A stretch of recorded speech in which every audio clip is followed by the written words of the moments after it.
भारत के पूर्व प्रधानमंत्रियों में पंडित जवाहरलाल नेहरू के बाद अगर किसी ने लोकप्रियता का शिखर छुआ है तो वो नाम है अटल बिहारी वाजपेयी का। राजनीति में वाजपेयी जी के नाम कई अटूट रिकॉर्ड्स भी रहे हैं। बता दें कि पंडित नेहरू के बाद अटल बिहारी वाजपेयी पहले ऐसे प्रधानमंत्री थे जिन्होंने लगातार दूसरी बार इस पद को प्राप्त किया था। विरोधी पार्टी के नेता भी वाजपेयी जी का लोहा मानते थे। आज के दिन यानी कि 16 अगस्त को अटल बिहारी वाजपेयी का लंबी बीमारी के बाद निधन हो गया था। आइए जानते हैं उनकी डेथ एनिवर्सरी के मौके पर अटल बिहारी वाजपेयी के जन्म से जुड़ी कुछ रोचक बातों के बारे में मेरे यानी श्रेया उपाध्याय के साथ। मध्य प्रदेश के ग्वालियर में 25 दिसंबर 1924 को अटल बिहारी वाजपेयी का जन्म हुआ था। उनके पिता का नाम कृष्ण बिहारी वाजपेयी था और वह स्कूल में टीचर थे। वाजपेयी जी ने शुरुआती शिक्षा ग्वालियर के सरस्वती शिशु मंदिर से पूरी की थी। इसके बाद ग्वालियर के विक्टोरिया कॉलेज से हिंदी, संस्कृत और अंग्रेजी से उन्होंने ग्रेजुएशन किया था। इसके बाद उन्होंने कानपुर के डीएवी कॉलेज से राजनीति शास्त्र में एमए की डिग्री हासिल की थी। अटल जी ने अपने छात्र जीवन से ही राजनीतिक विषयों पर वाद विवाद प्रतियोगिताओं में हिस्सा लेना शुरू कर दिया था। साल 1939 में वह स्वयं सेवक की भूमिका में आ गए थे। इस दौरान उन्होंने हिंदू न्यूज़पेपर में बतौर संपादक भी काम किया था। वहीं श्यामा प्रसाद मुखर्जी से मुलाकात के बाद साल 1942 में वाजपेयी जी ने अपने राजनीतिक सफर की शुरुआत की थी। श्यामा प्रसाद मुखर्जी के आग्रह पर अटल जी ने भारतीय जनसंघ की सदस्यता ली थी। साल 1957 में वाजपेयी जी ने उत्तर प्रदेश जिले के बलरामपुर लोकसभा सीट से पहला लोकसभा चुनाव लड़ा था। इस चुनाव में उन्होंने जीत हासिल की थी, जिसके बाद साल 1957 से 1977 तक संसदीय दल के नेता के रूप में काम कर रहे थे। इसके बाद साल 1968 से 1973 तक वो भारतीय जनसंघ पार्टी के अध्यक्ष भी रहे। देश के प्रथम प्रधानमंत्री पंडित जवाहरलाल नेहरू को अटल जी ने अपने ओजस्वी भाषणों से प्रभावित किया था।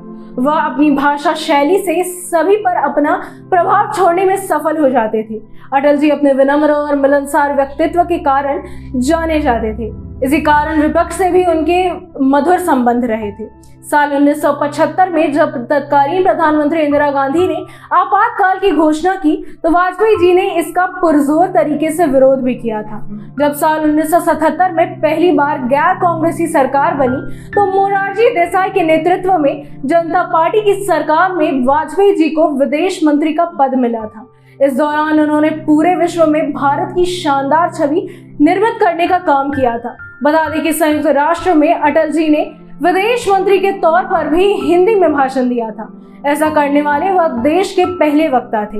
अटल बिहारी वाजपेयी ने कई बार यह साबित किया कि वह विदेश नीति में माहिर होने के साथ साथ प्रभावी राजनीतिज्ञ भी थे। आपातकाल के दौरान भी वाजपेयी जी ने देश की छवि को सुधारने का काम किया था। साल 1980 में अटल जी ने अपने सहयोगी नेताओं की मदद से भारतीय जनता पार्टी की स्थापना की थी। अटल जी भाजपा के पहले राष्ट्रीय अध्यक्ष भी बने।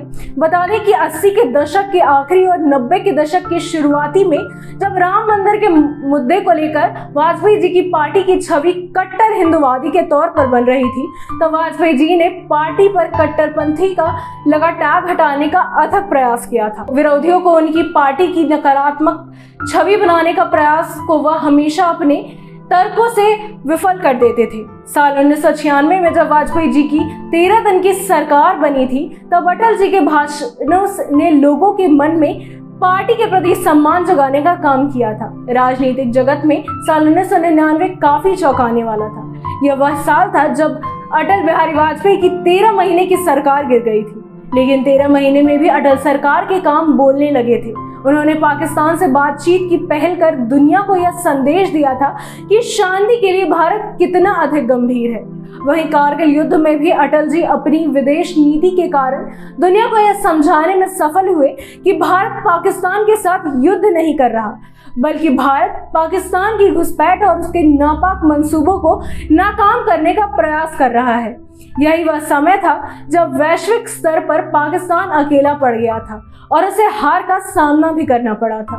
भारत के 10वें प्रधानमंत्री और राजनीतिक के कुशल राजनेता अटल बिहारी वाजपेयी ने 16 अगस्त 2018 को हमेशा के लिए इस दुनिया को अलविदा कह दिया था। ऐसे महान नेता और पूर्व प्रधानमंत्री अटल बिहारी वाजपेयी जी को ग्लोबल मीडिया अपडेट की पूरी टीम की तरफ से शत शत नमन है। ऐसी तमाम अपडेट्स के लिए बने रहिए हमारे साथ ग्लोबल मीडिया अपडेट पर। धन्यवाद।